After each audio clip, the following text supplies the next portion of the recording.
Salam dostlar. Bugün size ərəb dili haqqında maraqlı və faydalı faktlardan danışacağım.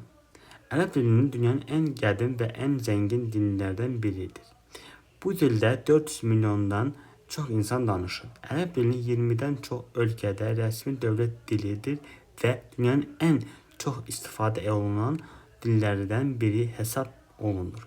Ərəb dilinin ən maraqlı xüsusiyyətlərindən biri də odur ki, bu dil sağdan sola yazılır. Ərəb əlifbasında 28 hərf var və hərflərin görünüşü sözün əvvəlində, ortasında və sonunda dəyişə bilər. Quran-Kərim ərəb dilində nazil olub. Buna görə də dünyanın müxtəlif ölkələrində yaşayan milyonlarla müsəlman ərəb dilini öyrənməyə çalışır. Bir çox insan bilmir ki, gündəlik istifadə etdiyimiz bəzi sözlərin mənşəyi ərəb dilində dayanır. Məsələn, cəbr, alqoritm, azimut kimi sözlər ərəb mənşəlidir. Ərəb dilində hər sözün əsasını adətən 3 hərfdən ibarət kök təşkil edir. Həmin kökdən onlarla yeni söz yaratmaq mümkündür.